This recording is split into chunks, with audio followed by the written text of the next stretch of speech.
If notable politicians taught your high school science class. I'm here to teach you about Galileo, who's doing a terrific job at getting recognized more and more. See, Galileo looked at the prevailing scientific theory of the time, which was called Aristotle's laws of motion, but Galileo said, it is fake news, it is completely fake news. See, most people at the time thought that heavier objects fell at faster speeds, so Galileo devised an experiment. He went up to the top of the Leaning Tower of Pisa, tremendous tower, absolutely tremendous. So tremendous that Galileo even put his last name on the front in all caps. And he went up to the top of the tower and he dropped both a light object, a pebble, and a heavy object, Chris Christie.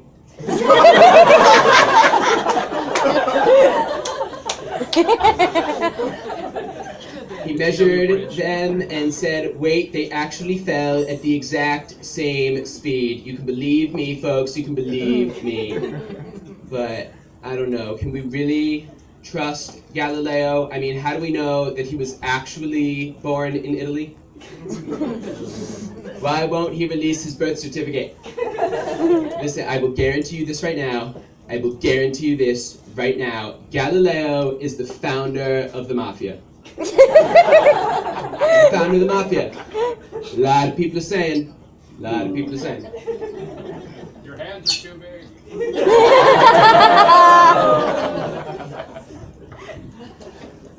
I'm Bernie Sanders. I'm here to teach you about the man I am most frequently mistaken for, Albert Einstein.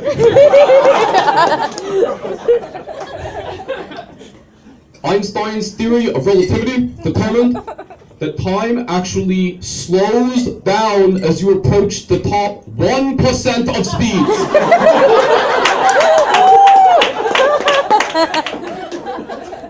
Einstein actually wrote this scientific paper while working as a patent clerk without employer-sponsored health insurance. Also with no union rights, and under a minimum wage of only $7.25 an hour. I also want to add, as your science teacher, I find it unfair that some isotopes contain more neutrons than others.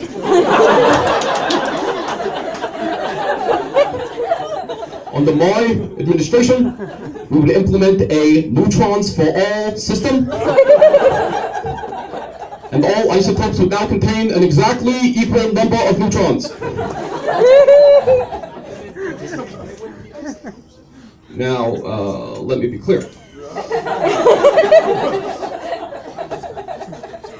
I'm here to teach you about George Washington Carver, America's first black scientist.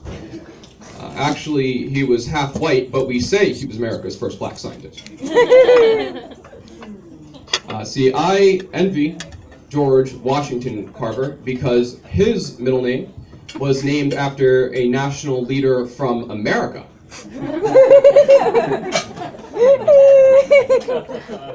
Must be nice. George Washington Carver invented several new types of machines, although I'm always telling him, you didn't build that.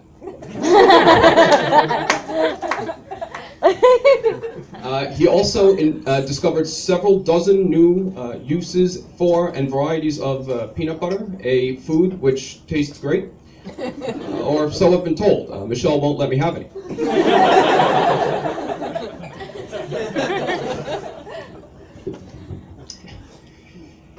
Howdy. I'm here to teach you about Watson and Crick, two of history's most misunderestimated scientists. Watson and Crick discovered DNA, a word I frequently misspell.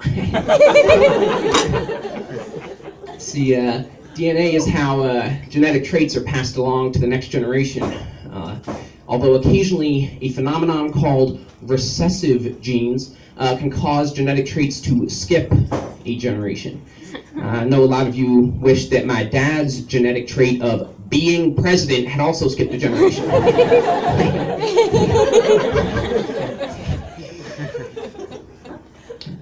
Watson and Crick discovered that there were 4 major chemicals comprising DNA.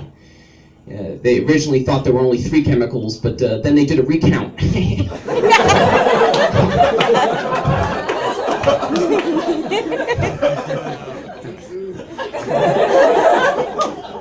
4 their accomplishments, Watson and Crick were awarded the Nobel Prize, even though they lost the popular vote. Listen, the great thing about science is it's everywhere, but the bad thing about science is that it's getting so politicized. And I hope that these political impersonations on both parties inspire you to remember that science doesn't have a party. Thank you.